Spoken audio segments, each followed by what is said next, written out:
پھر ان کے بعد ایسے نالائق جانشین ان کی جگہ آئے جنہوں نے نماز کو ضائع کر دیا اور خواہشات کے پیچھے لگ گئے، تو وہ عنقریب گمراہی کو ملیں گے۔ اللہ سبحانہ تعالیٰ نے ہمیں اپنی عبادت کے لیے پیدا کیا ہے۔ سورۃ الذاریات میں آتا ہے وَمَا خَلَقْتُ الْجِنَّ وَالْإِنسَ إِلَّا لِيَعْبُدُونَ، میں نے جن و انس کو محض اس لیے پیدا کیا کہ وہ میری عبادت کریں۔ سورۃ البقرہ میں تمام انسانیت کو مخاطب کرتے ہوئے اللہ سبحانہ تعالیٰ فرماتے ہیں یا ایھا الناس اعبدوا ربکم الذی خلقکم والذین من قبلکم لعلکم تتقون، اے لوگو اپنے رب کی عبادت کرو جس نے تمہیں پیدا کیا اور ان کو بھی جو تم سے پہلے تھے، تاکہ تم بچ جاؤ۔ عبادت کا معنی ہوتا ہے انتہائی خضوع اور عاجزی اختیار کرنا۔ اس عاجزی کی بہترین مثال اور بہترین عبادت نماز ہے۔ نماز عبادت کی اعلیٰ ترین شکل ہے، یہ ایک فرض عبادت ہے۔ نماز ہمیں دنیا میں برائیوں سے بچاتی ہے اور آخرت میں جہنم کی آگ سے۔ نماز ہماری غلطیوں اور کوتاہیوں کا کفارہ بھی کرتی ہے، اسی لیے قرآن مجید میں اور سنت رسول صلی اللہ علیہ وسلم میں اس کی بہت تاکید آئی ہے۔ اس کو ادا کرنے والے کامیاب اور اس سے گریز کرنے والوں کا برا انجام اس آیت میں بتایا گیا ہے، جس کا آج ہم مطالعہ کریں گے۔ فخلف من بعدهم خلف اضاعوا الصلاة واتبعوا الشهوات فسوف يلقون غیا۔ سورۃ مریم کی آیت نمبر 59 میں اللہ سبحانہ تعالیٰ فرماتے ہیں فخلف من بعدهم خلف، تو ان کے بعد ایسے لوگ جانشین ہوئے۔ عربی میں ایک خلف ہوتا ہے، ایک خلف ہوتا ہے۔ خلف کہتے ہیں برے جانشین کو اور خلف کہتے ہیں اچھے جانشین کو۔ یعنی سورۃ مریم میں اللہ سبحانہ تعالیٰ نے جن انبیاء کا ذکر کیا، ابراہیم علیہ السلام، موسیٰ علیہ السلام، اسماعیل علیہ السلام، ادریس علیہ السلام، ان سب کا ذکر کرنے کے بعد، ان کی تعریف کرنے کے بعد اللہ تعالیٰ فرماتے ہیں فخلف من بعدهم خلف، کہ ان قابل تعریف لوگوں کے بعد ایسے برے جانشین آئے کہ جن کی سب سے بڑی برائی کیا تھی، اضاعوا الصلاۃ، انہوں نے نماز ضائع کر دی، واتبعوا الشہوات، اور خواہشات کے پیچھے لگ گئے۔ یعنی ان کے آباء و اجداد نیک تھے لیکن ان کی اولادوں نے نمازیں چھوڑ دی، یا پھر ان نمازوں کے ارکان و واجبات چھوڑ دیے، یا یہ کہ انہیں اپنے وقت سے تاخیر کے ساتھ پڑھا اور ایسے کام کیے کہ جس سے نماز کا پڑھنا اور نہ پڑھنا ایک ہی ہو گیا۔ ناخلف لوگوں کی یہاں صفات بیان کی گئی ہیں، جیسا کہ نبی صلی اللہ علیہ وسلم نے بھی فرمایا کہ ان کے بعد کچھ ایسے لوگ آئیں گے کہ وہ ایسی باتیں کریں گے جن پر وہ عمل نہیں کریں گے، اور وہ ایسے عمل کریں گے جن کا انہیں حکم نہیں دیا جائے گا۔ تو جو اپنے ہاتھ سے جہاد کرے وہ مومن ہے، جو اپنی زبان سے جہاد کرے تو وہ مومن ہے، جو اپنے دل سے جہاد کرے تو وہ مومن ہے، اور اگر یہ بھی نہ ہو تو خشخاش کے دانے برابر بھی ایمان نہیں رہتا۔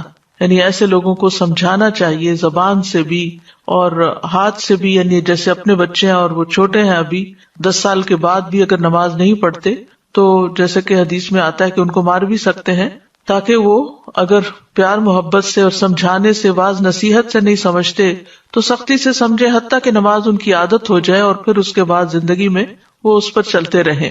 تو بات یہ ہو رہی ہے کہ ان چنے ہوئے لوگوں، انعام یافتہ لوگوں کے بعد آنے والے برے اور شریر لوگوں کا فسق و فجور کیا ہے، کیا صفت ہے، کیا دلیل ہے کہ اضاعوا الصلاۃ، انہوں نے نماز کو ضائع کر دیا، نماز کو چھوڑ دیا، یا یہ کہ شریعت کے مطابق اسے ادا نہیں کیا، اس میں سستی دکھائی، اس میں اہمال کیا، یعنی اسے نیگلیکٹ کر دیا یا اس سے منع کر دیا۔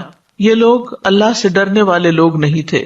مجاہد کہتے ہیں کہ اس سے مراد اس امت کے وہ لوگ ہیں جو راستوں میں جانوروں اور گدھوں کی طرح ایک دوسرے پر سوار ہوتے ہیں، نہ تو وہ آسمان میں اللہ سے ڈرتے ہیں اور نہ زمین میں لوگوں سے شرم کرتے ہیں۔ یعنی انہوں نے بے حیائی اور برائی کے طریقے اپنا لیے اور جس کام کے لیے انہیں پیدا کیا گیا تھا اس کام کو انہوں نے چھوڑ دیا۔ ابو سعید خدری کہتے ہیں کہ میں نے رسول اللہ صلی اللہ علیہ وسلم کو فرماتے ہوئے سنا، 60 سال کے بعد نااہل لوگ پیدا ہوں گے، یعنی نبی صلی اللہ علیہ وسلم کے جانے کے 60 سال بعد، جو نماز کو ضائع کر دیں گے اور خواہشات کی پیروی کریں گے اور جہنم کے گڑھے میں جا پڑیں گے۔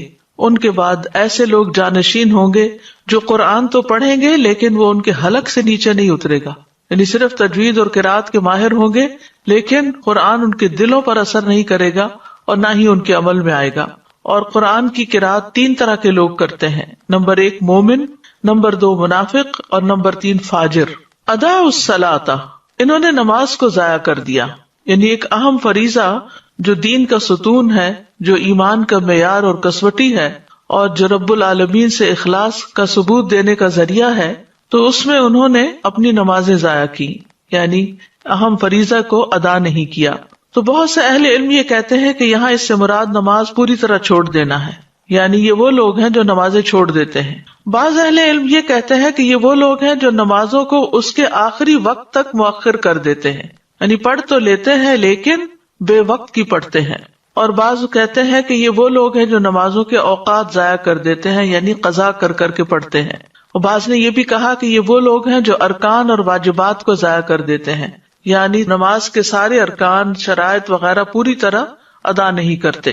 حسن بصری کہتے ہیں کہ اس سے مراد وہ لوگ ہیں جنہوں نے مساجد کو بیکار اور خالی کر دیا اور کھیتی باڑی کو لازم کر لیا، یعنی دنیا کے کام کاج میں، دنیا کمانے میں ایسے مصروف ہوئے کہ نمازوں کو مسجد میں پڑھنے کی بجائے جہاں پڑھ سکے پڑھ لیا، ورنہ نہ پڑھا۔ ابن مسعود اور ابراہیم کہتے ہیں کہ انہوں نے نماز کو اس کے وقت سے مؤخر کر دیا۔ سعید بن مسیب کہتے ہیں یہ وہ شخص ہے جو ظہر نہیں پڑھتا یہاں تک کہ عصر داخل ہو جاتی، عصر نہیں پڑھتا یہاں تک کہ سورج غروب ہو جاتا ہے۔ لوگوں نے ابن مسعود سے پوچھا کہ نماز کو ضائع کرنے کا مطلب کیا ہے، تو انہوں نے کہا اس سے مراد نماز کو اتنی دیر سے پڑھنا کہ وقت نکل جائے۔ تو ان لوگوں نے کہا ہم یہ سمجھتے تھے کہ نماز کو چھوڑ دینا اسے ترک کرنا ہے۔ تو انہوں نے کہا کہ اگر وہ نماز کو چھوڑ دیتے تو دین سے ہی نکل جاتے۔ نماز کو لیٹ کرنا بہرحال نفاق کی علامت ہے، جس کا حدیث میں بھی ذکر آیا ہے، اور سستی سے پڑھنا اور دکھاوے کی نماز پڑھنا اور اللہ کو کم یاد کرنا، یہ منافقین کی نماز کی صفات ہیں۔ سورۃ النساء آیت 142 میں اللہ تعالیٰ فرماتے ہیں ان المنافقین یخادعون اللہ وہو خادعهم وَإِذَا قَامُوا إِلَى الصَّلَاةِ قَامُوا كُسَالَىٰ يُرَاءُونَ النَّاسَ وَلَا يَذْكُرُونَ اللَّهَ إِلَّا قَلِيلًا۔ بے شک منافق لوگ اللہ سے دھوکہ بازی کر رہے ہیں حالانکہ وہ انہیں دھوکہ دینے والا ہے، اور جب وہ نماز کے لیے کھڑے ہوتے ہیں تو سست ہو کر کھڑے ہوتے ہیں، یعنی شوق سے نہیں جاتے نماز کی طرف، خوشی سے نہیں جاتے، لوگوں کو دکھاوا کرتے ہیں اور اللہ کو بہت کم یاد کرتے ہیں۔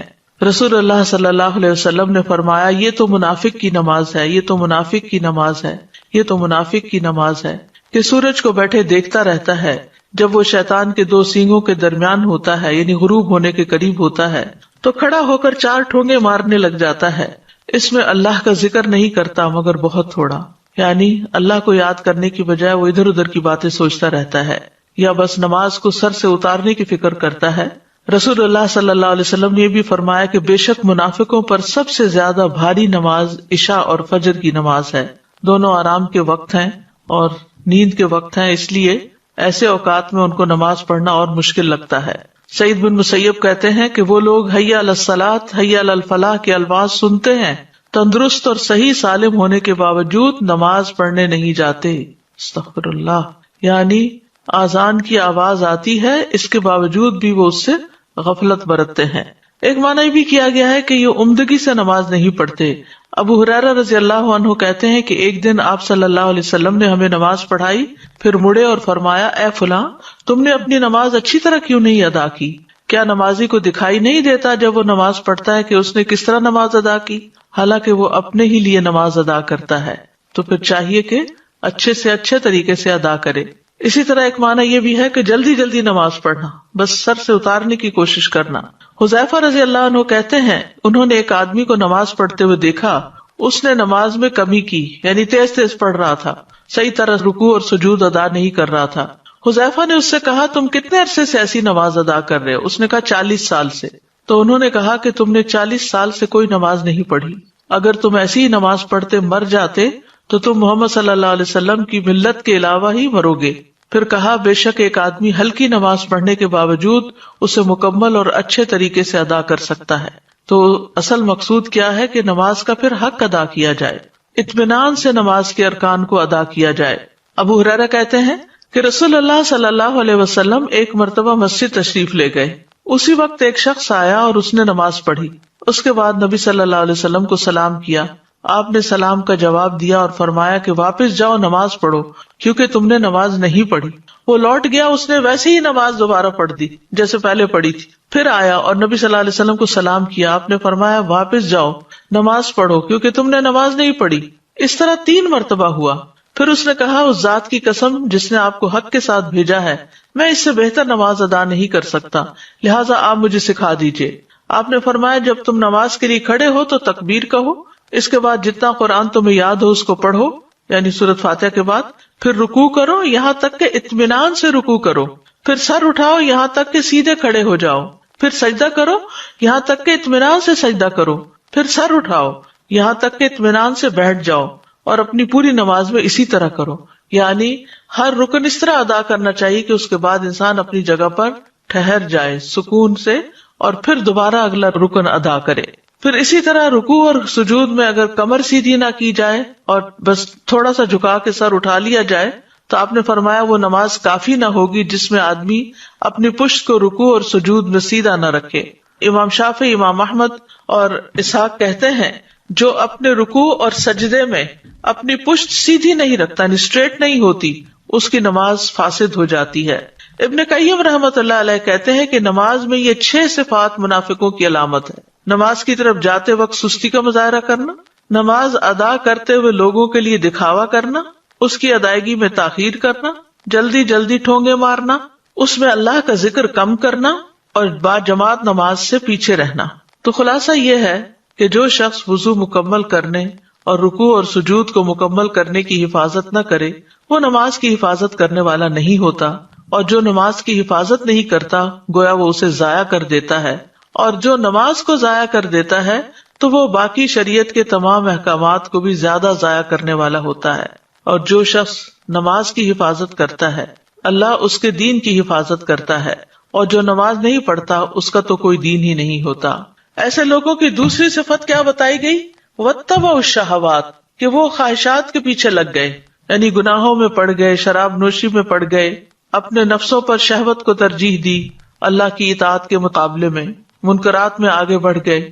نماز کو ضائع کرنے کا بھی سب سے اہم سبب یہی ہے کہ انسان اپنی خواہشات کی تکمیل میں اپنا وقت استعمال کر دیتا ہے, اور جب نماز کا وقت آتا ہے تو یا وہ تھک چکا ہوتا ہے یا پھر اس کا دل بدل چکا ہوتا ہے اور نماز پڑھنے میں اس کا دل ہی نہیں لگتا.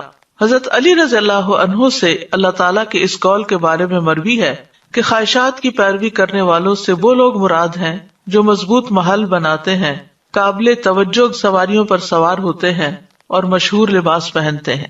یعنی یہ بیماریاں جو آج ہیں یہ آج کی نہیں ہیں, یہ حضرت علی رضی اللہ عنہ کے دور کی ہیں کہ انہوں نے کیا زبردست طریقے سے تشخیص کی کہ خواہشات کی پیروی کا مطلب کیا ہے کہ بڑے بڑے گھر بنائے جائیں اور اپنی ساری صلاحیتیں انہی میں لگا دی جائیں, ایسی گاڑیوں پر بیٹھا جائے جو نوٹسیبل ہوں, ایسی سواریوں پہ بیٹھا جائے جو لوگوں کی نگاہ میں ہوں, لوگ اس پہ رشک کرتے ہوں, اور برانڈڈ لباس پہنے جائیں. یعنی ان کا پورا لائف سٹائل ہی دنیا کے پیچھے بھاگنے کا ہو جاتا ہے اور عبادت کی طرف ان کی توجہ نہیں ہوتی, ان کا دل نہیں لگتا. تو خواہشات ان چیزوں کے متعلق ہوتی ہیں جو انسان کو پسند آتے ہیں کام, یا انسان جن کو کرنا چاہتا ہے, جن کے ساتھ وہ موافقت رکھتا ہے اور جن سے وہ بچتا نہیں ہے. صحیح حدیث میں ہے کہ جنت ناپسندیدہ چیزوں کے ساتھ گھری ہوئی ہے اور جہنم خواہشات کے ساتھ گھری ہوئی ہے. اس بارے میں ابو ہریرہ کہتے ہیں کہ رسول اللہ صلی اللہ علیہ وسلم نے فرمایا جب اللہ عز و جل نے جنت کو پیدا کیا تو جبریل علیہ السلام سے کہا جا کر اسے دیکھ آؤ. چنانچہ جبریل علیہ السلام گئے اور دیکھا, واپس آ کر عرض کیا یا رب و عزتک, اے میرے رب آپ کی عزت کی قسم اس کے متعلق جو بھی سنے گا وہ اس میں داخل ہونا چاہے گا. پھر جنت کو ناپسندیدہ چیزوں سے ڈھانپ دیا گیا. پھر اللہ تعالیٰ نے فرمایا اسے دیکھ کر آؤ. چنانچہ وہ دوبارہ گئے اور اسے دیکھا, کہا یا رب و عزتک, اے میرے رب آپ کی عزت کی قسم مجھے اندیشہ ہے کہ اب اس میں کوئی داخل ہی نہیں ہو سکے. یعنی اتنا مشکل راستہ ہے. اور اسی طرح جب آگ کو پیدا کیا تو آپ نے جبریل علیہ السلام سے فرمایا کہ اے جبریل جہنم کو دیکھ کر آؤ. جب وہاں پہنچے تو آ کر کہنے لگے یا رب و عزتک, اے رب آپ کی عزت کی قسم جو اس کے متعلق سنے گا اس میں داخل ہونا نہیں چاہے گا. اللہ کے حکم پر اسے خواہشات سے ڈھانپ دیا گیا. پھر فرمایا اے جبریل جا کر اسے دیکھ کر آؤ. وہ دیکھ کر آئے, دیکھا تو کہا یا رب و عزتک مجھے تو اندیشہ ہے اب کوئی آدمی اس میں داخل ہونے سے بچ نہ سکے گا. یعنی ایسا پھسلن کا راستہ ہے, ایسا خواہشات کا راستہ ہے کہ سب اسی طرف چل پڑیں گے, کیونکہ یہ انسان کے لیے ایک امتحان ہے. اس کے اندر خواہشات کی محبت خوشنما بنا دی گئی ہے, لہذا جو چیز انسان کو خوشنما لگتی ہے انسان اس کے پیچھے بھاگتا ہے. رسول اللہ صلی اللہ علیہ وسلم نے فرمایا مجھے اپنی امت کے بارے میں 3 چیزوں کا ڈر ہے. بخیلی جس کی اطاعت کی جائے یعنی انسان بخل کرے, یعنی دل میں بخل کا خیال آئے تو اس کی پیروی کرے. خواہش نفس جس کی پیروی کرے یعنی کچھ اللہ کے راستے میں دینے کی وجہ اپنی خواہشات پر انسان خرچ کرنے لگے. اور گمراہ امام جو لوگوں کو مس لیڈ کرے اپنی خواہشات پرستی کی وجہ سے. پھر اسی طرح اپنی مرضی کی زندگی گزارنا یہ بھی گمراہی کا راستہ ہے. اور آپ صلی اللہ علیہ وسلم نے اس کے بارے میں فرمایا مجھے تمہارے متعلق ان گمراہ کن خواہشات سے سب سے زیادہ اندیشہ ہے جن کا تعلق پیٹ اور شرمگاہ سے ہوتا ہے, اور اپنی مرضی پر چلنے کی گمراہی کا بھی اندیشہ ہے. اپنی مرضی پہ چلنے کی گمراہی یعنی جو دل میں آئے گا وہ کریں گے. اگر دیکھا جائے تو خواہش کی شدت جو ہے وہ ہر برائی کی جڑ ہے. قرآن مجید میں یہ جو آتا ہے وہ احضرت الانفس الشح, تو شح کا معنی یہ کیا گیا کہ کسی چیز میں شدید خواہش رکھنا اور اس کی حرص کرنا, اور یہی شح جو ہے یہ انسان کو پھر بہت سی برائیوں پر آمادہ کرتی ہے, خون ریزی پر, محرمات کو حلال سمجھنے پر. اسی طرح یہ ہے کہ خواہش پرستی جو ہے یہ غفلت کا ذریعہ ہے. آپ نے فرمایا کہ میں تمہارے فقر سے نہیں ڈرتا لیکن اس بات سے ڈرتا ہوں کہ دنیا تم پر کشادہ کر دی جائے گی جیسے پہلے لوگوں پہ کی گئی تھی, تو تم ایک دوسرے سے آگے بڑھنے لگو گے جس طرح وہ ایک دوسرے سے آگے بڑھنے لگے, اور وہ تمہیں غافل کر دے جس طرح ان لوگوں کو غافل کر دیا تھا. خواہش پرستی سے انسان اللہ کے ذکر سے غافل ہو جاتا ہے. اللہ تعالیٰ فرماتے ہیں یا ایھا الذین آمنوا لا تلہکم اموالکم ولا اولادکم عن ذکر اللہ, اے ایمان والو تمہیں اموال اور تمہاری اولاد اللہ کی یاد سے غافل نہ کریں, اور جو ایسا کریں گے وہی خسارہ اٹھانے والے ہیں. یعنی انسان کی عام طور پر خواہش مال کی ہوتی ہے, اولاد کی ہوتی ہے, پھر آگے جا کر انسان ان چیزوں میں اتنا محو ہو جاتا ہے, اتنا ان سے راضی ہو جاتا ہے کہ اللہ کی یاد سے ہی غافل ہو جاتا ہے. یعنی ان چیزوں کے نہ ہونے پر جس طرح وہ رب کو پکارتا تھا, ان کے ملنے کے بعد وہ رب کو اس طرح نہیں پکارتا. تو جب انسان خواہشات کی پیروی کرنے لگتا ہے تو وہ فرائض سے غافل ہو جاتا ہے. اور پھر خواہش پرستی ایسی چیز ہے کہ جو اللہ سبحانہ تعالیٰ کے احکامات کو بوجھ بنا کے رکھ دیتی ہے. عبداللہ ابن عمر کہتے ہیں میں نے نبی صلی اللہ علیہ وسلم کو فرماتے ہوئے سنا کتنے ہی لوگ ایسے ہیں جو اپنی خواہش نفس کو پورا کرنے میں لگ جاتے ہیں, یعنی پھر مراد یہ ہے کہ اپنے فرائض کو بھول جاتے ہیں, اپنی ذمہ داریاں بھول جاتے ہیں. ان کے لیے قیامت کے دن جہنم کے سوا کچھ نہ ہوگا. لیکن جو شخص خواہش پر نماز کو ترجیح دے تو اس کی فضیلت بھی بیان کی گئی ہے. حدیث میں آتا ہے اللہ تعالیٰ 3 قسم کے آدمیوں سے محبت کرتا ہے, ان پہ ہنستا ہے, ان سے خوش ہوتا ہے. ان میں سے ایک وہ جس کی بیوی خوبصورت ہو, اس کے پاس بہترین نرم بستر ہو, لیکن پھر بھی وہ قیام کرنے کے لیے رات کو کھڑا ہو جاتا ہے, یعنی خواہشات چھوڑ کر اللہ کے حضور کھڑا ہو جاتا ہے. اللہ تعالیٰ کہتے ہیں میرے بندے نے اپنی شہوت کو ترک کر دیا اور میرا ذکر کر رہا ہے, مجھ سے سرگوشی کر رہا ہے, اگر یہ چاہتا تو سو بھی سکتا تھا. تو ان کا انجام کیا بتایا گیا, فسوف یلقون غیا, تو عنقریب یہ بھٹک جائیں گے. یعنی نمازوں کو ضائع کرنے والے, خواہشات کی پیروی کرنے والے آخرت میں خسارے اور شر کا سامنا کریں گے, کیونکہ دنیا میں یہ گمراہ ہو گئے اور صراط مستقیم سے بھٹک گئے. غیا کی تفسیر کرتے ہوئے بعض اہل علم کہتے ہیں کہ یہ جہنم کی وادی ہے, اور اس بارے میں جو آثار ہیں وہ یہ ابن جریر نے یہی موقف اختیار کیا کہ غی جہنم کی ایک وادی ہے. عربی زبان میں غی کا لفظ جو ہے رشد کے مقابلے میں آتا ہے, بھلائی کے مقابلے میں. لا اکراہ فی الدین قد تبین الرشد من الغی, دین میں کوئی زبردستی نہیں, بلا شبہ ہدایت گمراہی سے صاف واضح ہو چکی ہے. شر اور گمراہی کو بھی غی کہا جاتا ہے, شر اور گمراہی کے لیے بھی لفظ غی استعمال ہوتا ہے. تو جو شخص گمراہ ہوتا ہے وہ بھلائی پر نہیں ہوتا, اور جو بھلائی کا راستہ چھوڑ دیتا ہے تو پھر یہ چیز اس کو عذاب تک پہنچا دیتی ہے. اسی لیے بعض اہل علم نے غی سے مراد صرف بھٹکنا نہیں لیا, بلکہ بھٹکنے کا جو انجام ہے جہنم کی صورت میں وہ بھی مراد لیا ہے. وہب کہتے ہیں کہ نہر فی جہنم بعید قعرہ خبیث طعمہ, کہ یہ جہنم میں ایک نہر ہے کہ جو بہت ہی گہرائی والی ہے اور اس کا کھانا انتہائی خبیث ہے. ابن عباس کہتے ہیں الغی واد فی جہنم, کہ غی جہنم کی وادیاں. ابن عباس کا قول ہے یہ کہ ان کی گرمی سے پناہ مانگنی چاہیے, جو کہ زنا پہ اصرار کرنے والے, عادی شراب پینے والے, سود کھانے والے اور اس سے باز نہ آنے والے, اور والدین کی نافرمانی کرنے والے اور جھوٹی گواہی دینے والوں کے لیے ہیں. عطا کہتے ہیں الغی سے مراد واد فی جہنم یسیل قیحا و دمن, یہ جہنم کی ایسی وادی ہے کہ جس میں پیپ اور خون بہتا ہے. کعب کہتے ہیں ہوا واد فی جہنم ابعدھا قعرا وشد حرن کہ یہ جہنم ایسی وادی ہے کہ جو بہت دور گہری ہے اور بہت سخت گرم ہے. ابن مسعود کہتے ہیں کہ جہنم کی ایک وادی ہے جس کی گہرائی بہت لمبی ہے اور اس کی خوراک بہت بری ہے. تو اس آیت سے ہمیں خاص طور پر نماز کی اہمیت کا پتہ چلتا ہے، کیونکہ انسان اللہ کی عبادت کے لیے پیدا کیا گیا، اس مقصد کے لیے پیدا کیا گیا، لہٰذا جب تک یہ مقصد پورا نہیں کرتا اس کا چھٹکارا نہیں ہو سکتا. کائنات کی تمام مخلوقات جو ہیں وہ اللہ سبحانہ تعالیٰ کی تسبیح کرتی ہیں، اس کی نماز پڑھتی ہیں. سورۃ نور میں آتا ہے الم تر ان اللہ یسبح لہ من فی السماوات والارض والطیر صافات کل قد علم صلاتہ وتسبیحہ واللہ علیم بما یفعلون. کیا تم دیکھتے نہیں کہ آسمانوں اور زمین میں جو کچھ ہے اور فضا میں پر پھیلائے ہوئے پرندے بھی یہ سب اللہ کی تسبیح کر رہے ہیں. ہر مخلوق کو اپنی نماز اور تسبیح کا طریقہ معلوم ہے. گویا ساری مخلوق پر ہے یہ نماز، ہر ایک کا طریقہ الگ ہے، وہ ان کو خود پتا ہے کہ کیا کرنا ہے، اور جو کچھ وہ کرتے ہیں اللہ سب کچھ جانتا ہے. ساری مخلوق اللہ کے آگے سجدہ ریز ہے. وَلِلَّهِ يَسْجُدُ مَن فِي السَّمَاوَاتِ وَالْأَرْضِ. آسمان و زمین میں جتنی بھی چیزیں ہیں خوشی اور ناخوشی سے اللہ کو سجدہ کر رہی ہیں. تمام انبیاء کی طرف نماز کی وحی کی گئی. وَجَعَلْنَاهُمْ أَئِمَّةً يَهْدُونَ بِأَمْرِنَا وَأَوْحَيْنَا إِلَيْهِمْ فِعْلَ الْخَيْرَاتِ وَإِقَامَ الصَّلَاةِ وَإِيتَاءَ الزَّكَاةِ وَكَانُوا لَنَا عَابِدِينَ. اور ہم نے انہیں ایسے پیشوا بنایا جو ہمارے حکم کے ساتھ رہنمائی کرتے تھے، اور ہم نے ان کی طرف نیکیاں کرنے اور نماز قائم کرنے اور زکوٰۃ ادا کرنے کی وحی بھیجی، اور وہ صرف ہماری عبادت کرنے والے تھے. تو اس سے کیا پتہ چلتا ہے کہ تمام انبیاء کو یہ حکم دیا گیا. اللہ سبحانہ وتعالیٰ اپنے سارے بندوں کو اس کا حکم دیتے ہیں. قُل لِعِبَادِيَ الَّذِينَ آمَنُوا يُقِيمُوا الصَّلَاةَ. میرے بندوں سے جو ایمان لائے ہیں ان سے کہہ دیجئے کہ وہ نماز قائم کریں. اور پھر نمازوں کی حفاظت کا حکم بھی دیا گیا. سچے ایمان والوں کی صفت یہ بتائی گئی الذین یقیمون الصلاۃ ومما رزقناہم ينفقون اولئک هم المؤمنون حقا. وہ لوگ جو نماز قائم کرتے ہیں اور اس میں سے جو ہم نے انہیں دیا وہ خرچ کرتے ہیں، یہی لوگ سچے مومن ہیں. یعنی ان کی سچائی ان دو چیزوں سے ثابت ہوتی ہے، ایمان تو لے آئے اور اس کے بعد یقیمون الصلاۃ اور پھر ومما رزقناہم ينفقون. اللہ سبحانہ تعالیٰ نے بندوں پر 5 نمازیں فرض کی ہیں. نماز اسلام کا دوسرا بڑا رکن ہے، اسلام کا ستون بھی ہے.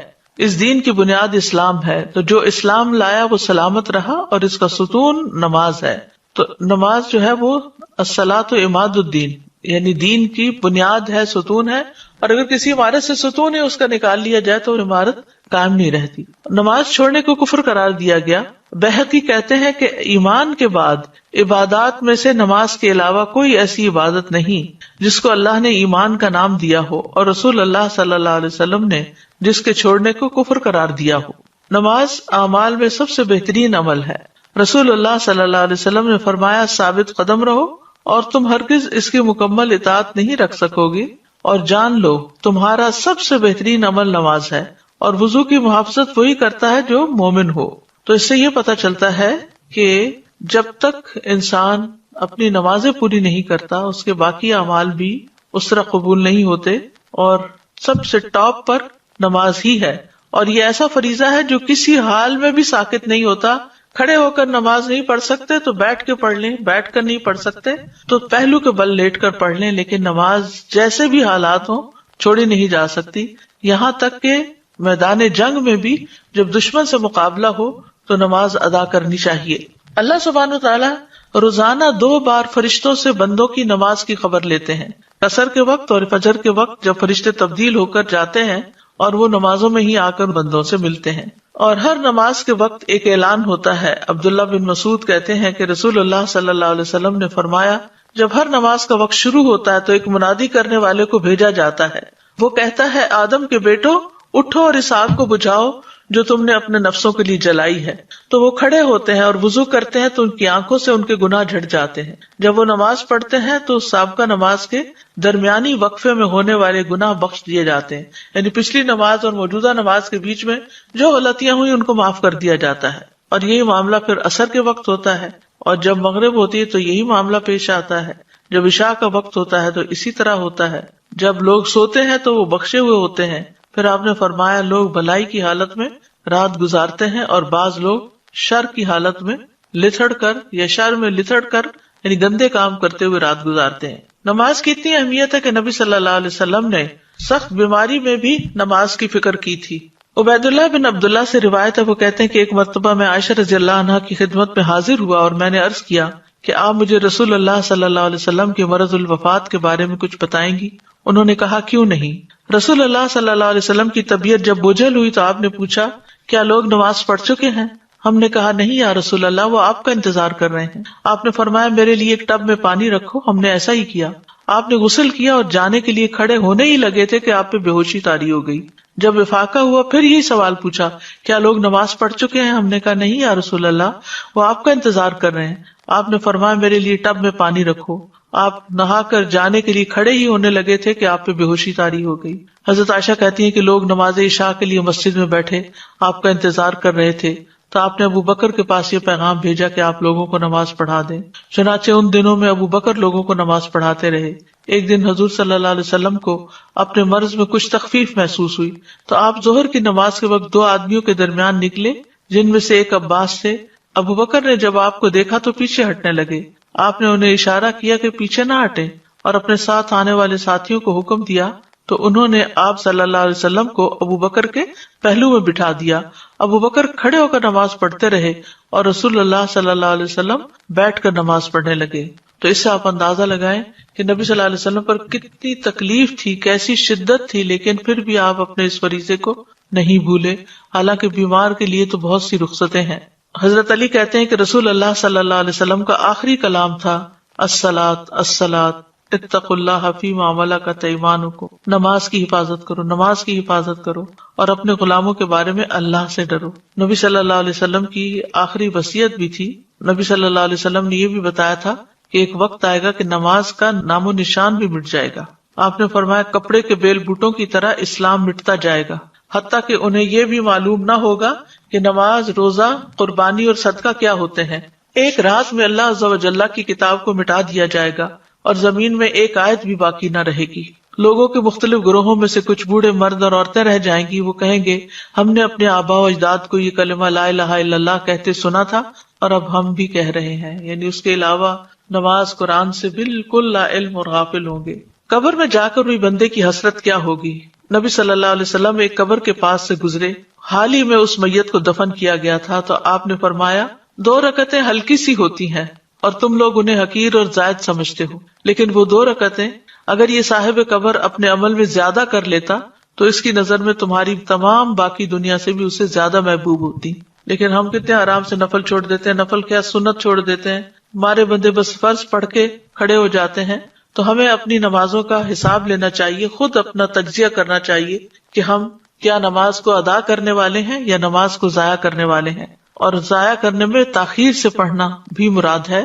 تو وقت پر نماز پڑھنی چاہیے کیونکہ قرآن مجید میں آتا ہے ان الصلاۃ کانت علی المؤمنین کتابا موقوتا. بے شک نماز ایمان والوں پر ہمیشہ سے ایسا فریضہ ہے جس کا وقت مقرر کیا ہوا ہے.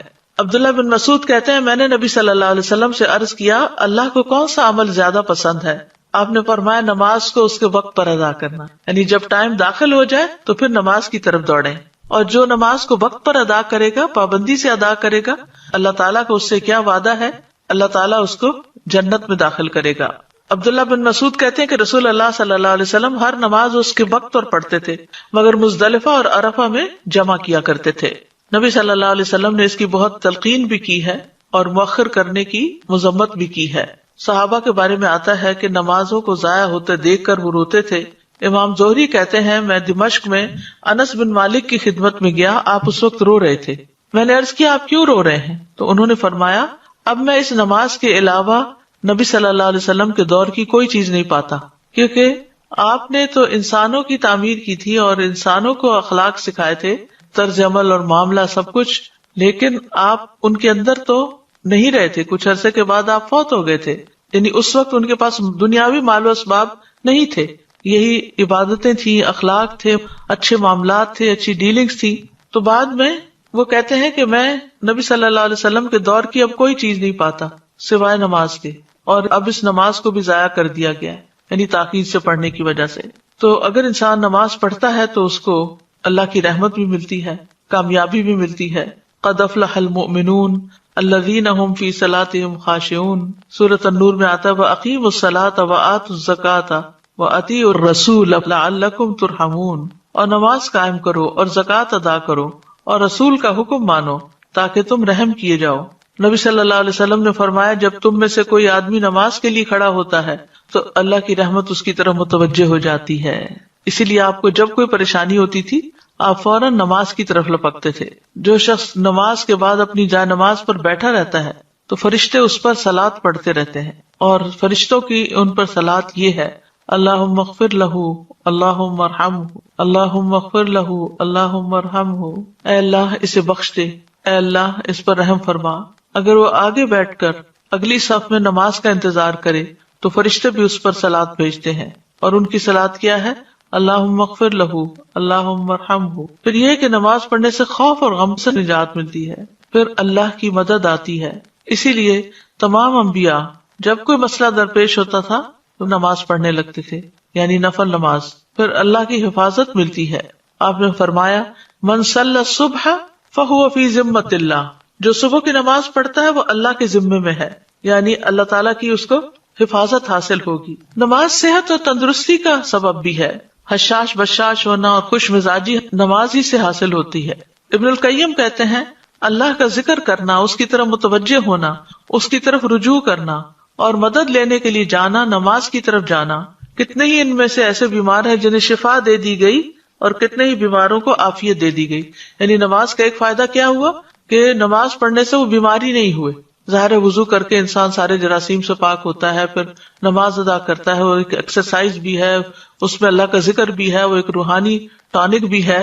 تو جو بیمار تھے ان کو شفا ہو گئی اور کتنے ہی بیماروں کو عافیت دے دی گئی، یعنی وہ اس مصیبت سے بچ گئے. پھر اسی طرح گناہ مٹتے ہیں.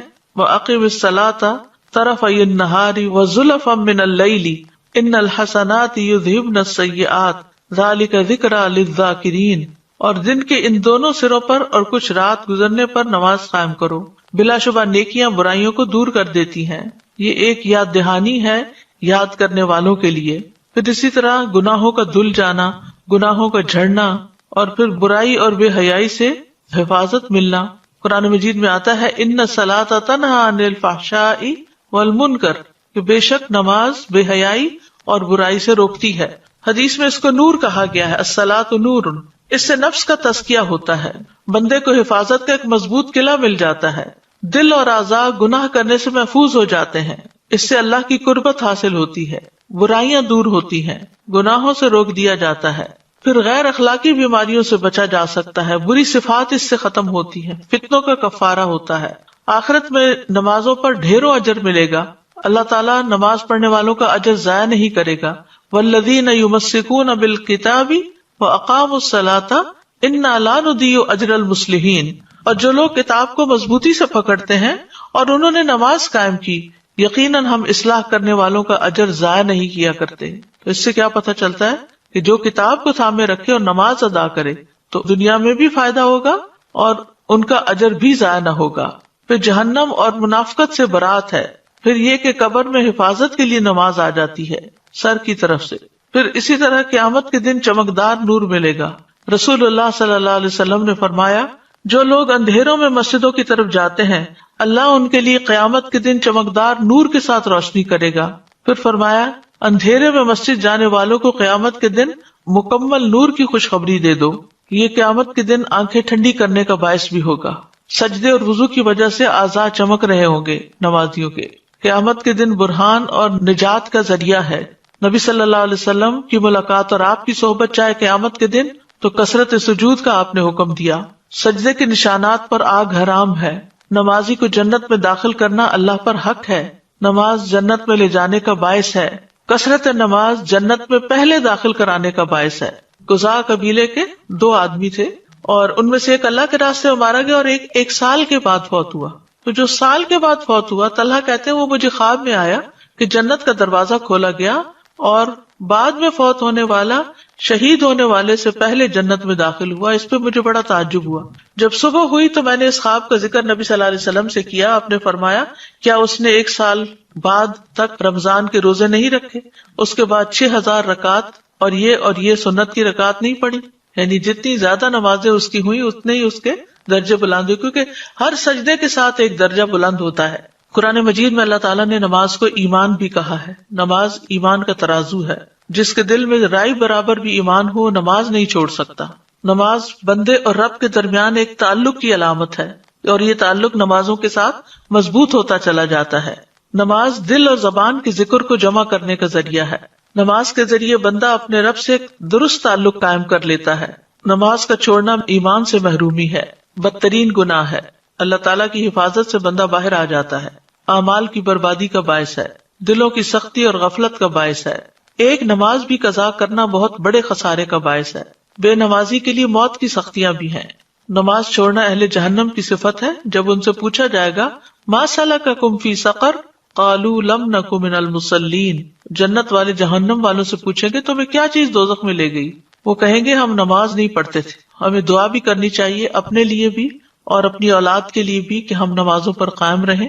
رب اجعلنی مقیم الصلاۃ ومن ذریتی ربنا وتقبل دعا، اور خواہشات سے بچنے کے لیے بھی دعا ہے اللہم انی اعوذ بک من منکرات الاخلاق والاعمال والاہواء، اے اللہ میں تجھ سے برے اخلاق، برے اعمال اور بری خواہشات سے پناہ مانگتا ہوں۔ تو کرنے کے کام کیا ہیں کہ نمازوں کی فکر کریں، وقت پر ادا کریں، زیادہ سے زیادہ سجدے کریں، یعنی سنت نفل کا بھی اہتمام کریں، فرائض اور نوافل دونوں ہی عمدگی سے ادا کریں، نماز کو اللہ کا فریضہ سمجھ کر ادا کریں اور 5 نمازوں کی حفاظت کریں۔ دنیا کے کاموں کی وجہ سے نمازوں سے غافل نہ ہوں۔ جیسے ہی نماز کا وقت آئے کام چھوڑ کر نماز پڑھنے لگیں۔ گھر والوں کو بھی نماز کا حکم دیتے رہیں۔ بچوں کو بھی سب سے پہلے اسلام کا یہی حکم سکھائیں اور اس کے بارے میں اس طرح ایکسپلین کریں کہ وہ ساری زندگی نماز نہ چھوڑ سکیں۔